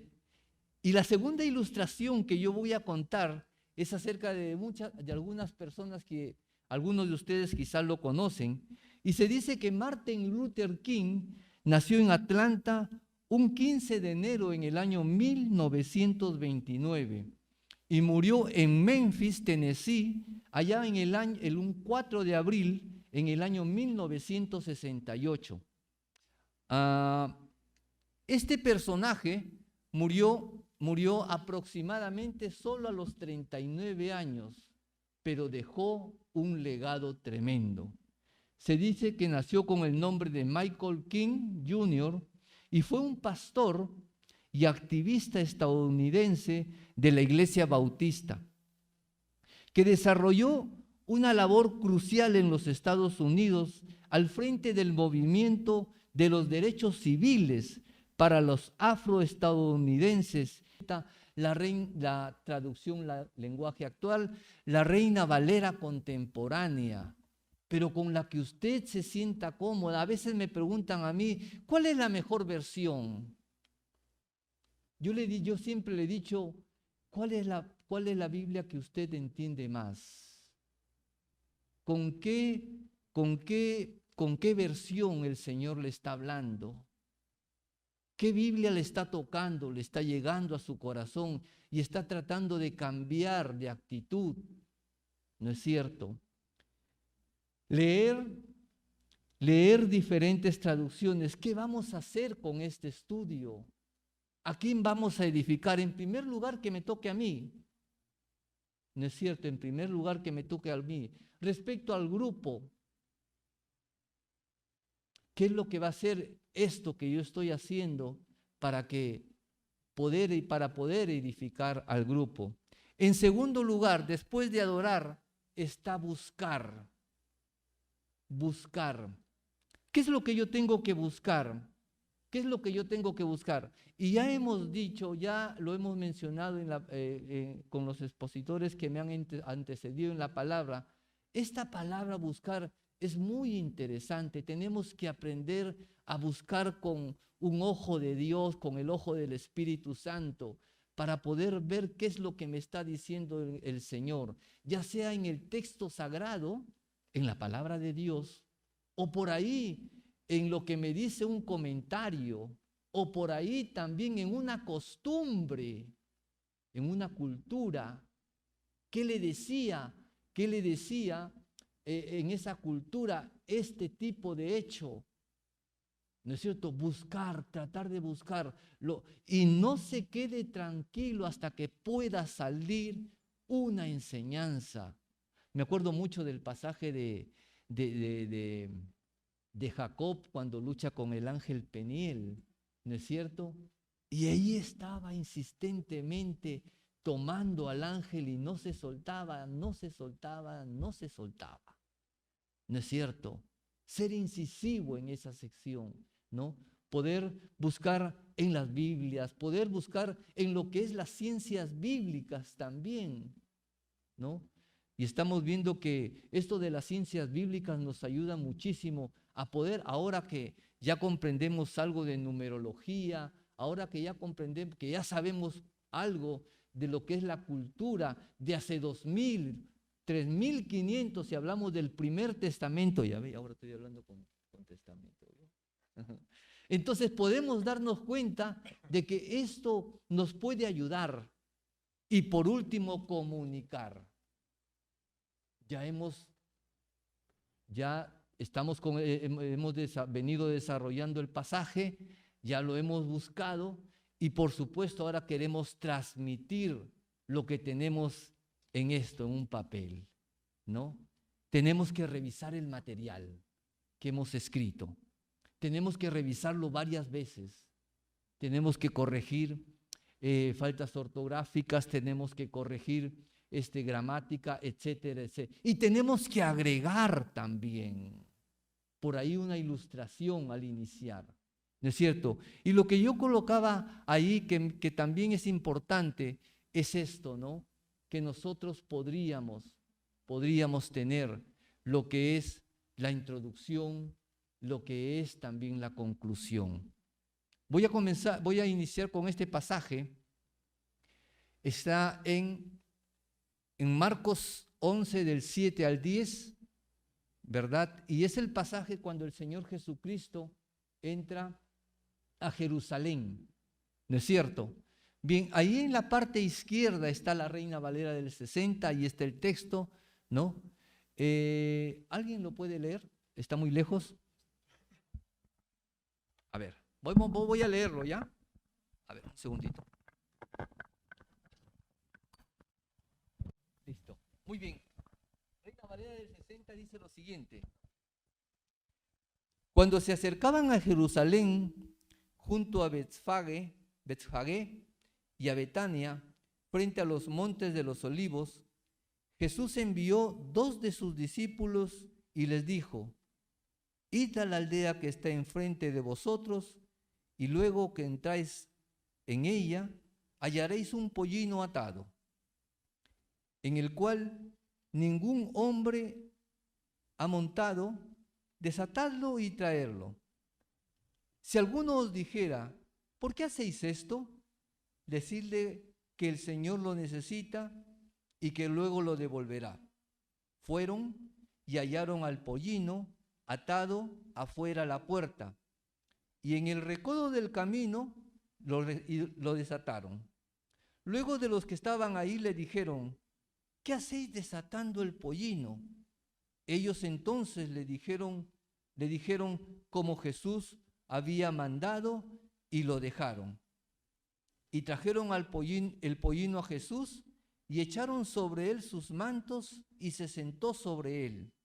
También muchos tendían sus mantos por el camino, y otros cortaban ramas de los árboles y las tendían por los caminos. Y los que iban delante y los que venían detrás daban voces diciendo: Hosana, bendito el que viene en el nombre del Señor, bendito el reino de nuestro padre David que viene, Hosana en las alturas. Y entró Jesús en Jerusalén y en el templo, y habiendo mirado alrededor todas las cosas, como ya anochecía, se fue a Betania con los 12, ¿no? Este dice la Reina Valera del 60. Ahora miremos lo que dice traducción lenguaje actual. Voy a ponerme en pie para poder expresar lo que dice, ¿sí? Bien. Luego pusieron sus mantos sobre el burro, lo llevaron a donde estaba Jesús y Jesús se montó sobre él. Mucha gente empezó a extender sus mantos sobre el camino por donde iba a pasar Jesús. Algunos cortaban ramas de los árboles del campo y también las ponían en el suelo como alfombra. Y toda la gente, tanto la que iba delante de Jesús como la que iba detrás, gritaba: ¡Sálvanos! Bendito tú que vienes en el nombre de Dios. Que Dios bendiga el futuro reinado de nuestro antepasado David. Por favor, sálvanos, Dios Altísimo. Bien, estas dos maneras de ver el texto, uno por la versión Reina Valera del 60 y la otra por traducción lenguaje actual. Podemos ver lo siguiente, creo que voy a mantenerme en pie, disculpa, voy a mantenerme en pie, gracias. Lo siguiente, podemos comenzar, como ya lo han dicho las personas que me han antecedido, por identificar el lugar, Jerusalén. Dice así: en los tiempos de Jesús había dejado de ser un modesto bastión militar. Se había convertido en una ciudad de renombre mundial, ¿verdad? Con un nuevo templo que rivalizaba con otros del mundo antiguo. Y nos podemos dar cuenta de todo esto, ¿no es cierto? Después, podemos ver aquí algunas ayudas que tienen estas Biblias de estudio. Por ejemplo, ¿qué es lo que significa la entrada triunfal de Jerusalén? ¿No es cierto? Jesús entra en Jerusalén montado sobre un pollino y es aclamado como el Mesías triunfante de Israel, ¿verdad? Y asimismo, ¿cuál es el significado del pollino? ¿Verdad? Asimismo también sobre la relevancia de lo que son los mantos y las ramas, ¿verdad? Entonces miren, y miren ustedes también sobre la palabra Hosana, o lo que dice la traducción lenguaje actual: sálvanos, ¿no es cierto? Bien, también nosotros podemos darnos cuenta aquí en esta Biblia, tiene otra percepción de lo que es la entrada triunfal en Jerusalén. Miren ustedes las ayudas que tiene, ¿no? Tiene el pollino nuevamente atado y asimismo al último está diciendo: bendito el que viene en el nombre del Señor, ¿no? Bien, por ejemplo, miren ustedes, esta también es otra cosa muy interesante. A veces a la geografía nosotros como que no nos gusta, ¿no? No nos gusta, pero es interesante que nosotros podamos ubicarnos en todo el contexto. Por ejemplo, miren ustedes, todo esto, lo que está en... a veces esto no funciona, pero bueno. Por ejemplo, todo esto... ¿Qué cosa era? Era la ciudad murallada de Jerusalén. Era la ciudad murallada de Jerusalén. Y miren, este es el Monte de los Olivos. Aquí estaba el Monte de los Olivos, afuera de la ciudad de Jerusalén. Entonces es importante que nosotros nos ubiquemos, ¿no es cierto? Bien, bueno, y aquí hay algunas que, si bien es cierto, lo he puesto con letra más grande para que nosotros lo podamos apreciar, ¿no es cierto? Esto está en la Biblia, en la Biblia de estudio. Por ejemplo, la profecía cumplida, la venida del Mesías montado en un pollino, que se muestra en Zacarías 9:9, tal como lo dice Zacarías, se cumple esta profecía, ¿no? Asimismo, los mantos en el camino simbolizan la sumisión de Jesús como rey. Las palmas era símbolo de nacionalismo y los triunfos de los judíos era un símbolo de victoria, ¿verdad? Y después la palabra hosana, que significa, como ya lo hemos mencionado, salve, ¿no es cierto? Entonces, a partir de eso, ¿no? Podemos desarrollar un bosquejo, aunque el bosquejo ya lo hemos desarrollado antes, ¿no es cierto? No podemos poner la disposición para reconocer al rey, la disposición para someternos al rey y la disposición para alabar a nuestro rey, ¿verdad? Y la importancia de que nosotros podemos hilar un estudio bíblico, algo personal. Si yo estoy constantemente repitiendo ¿cuál es? Disposición para reconocer al rey, disposición para someternos al rey, disposición para alabar al rey. ¿Cuáles son las palabras que priman aquí en este bosquejo? ¿Cuáles serían? ¿Cuáles son? Disposición es una y la otra, rey. Entonces, yo ya me voy en mi interior, porque a veces cuando nosotros escuchamos un estudio bíblico o un mensaje, ¿no? Lo tomamos, podemos escuchar varias cosas, pero si centramos todo en algo, como en este caso disposición y rey, entonces yo ya me voy por lo menos con 2 palabras y ya voy recordando lo demás del estudio, ¿no es cierto? Entonces, es importante. La introducción, parece mentiras, pero se hace al final del estudio bíblico. La introducción se hace al final de la predicación, ¿no? Y tiene que ser llamativa, tiene que ser impactante. Puede ser como un relato, como por ejemplo lo de Martin Luther King, ¿no es cierto? Que te impacte, que te mueva, que nos mueva a nosotros, ¿no? Como este personaje que simplemente vivió 39 años, mire usted. Y su legado, año tras año, tras año, tras año, que hasta el día de hoy se celebra que el día de Martin Luther King es feriado para los Estados Unidos.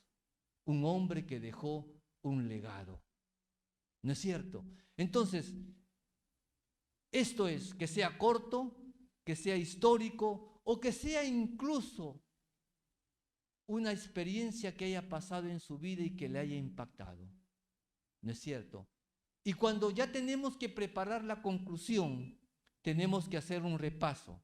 Hoy día hemos visto 3 puntos importantes, que es adorar, buscar y también comunicar. Adorar al Señor, buscar materiales que nos ayuden en este tema y por último saber comunicar el mensaje del Señor. Nosotros le agradecemos mucho y queda con ustedes el hermano Pablo. Ya estamos llegando ya al final, ¿no? Es solamente mencionar acá, Juan ha mencionado Biblias de estudio, hay Biblias de estudio temáticas y la última Biblia que hemos publicado es la Biblia de estudio teológico, que tiene ¿cuántas notas, Juan? 42.000 notas, más que versículos de la Biblia, y es parte de lo que nos ha estado explicando, y bueno, son ayudas que nos hacen analizar más profundamente el texto bíblico. También tenemos recursos en multimedia hay la plataforma de Teleios y Reina Media.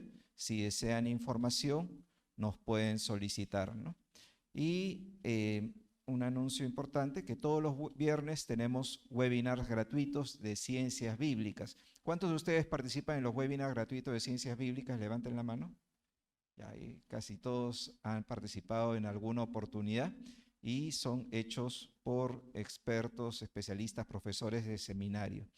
Y estamos por empezar, ya ahorita nomás, el 18 de mayo, el Diplomado Internacional de la Biblia. ¿Cuántos han seguido un diplomado acá en Sociedad Bíblica? A ver, levanten la mano, todos los que han seguido diplomado, ¿no?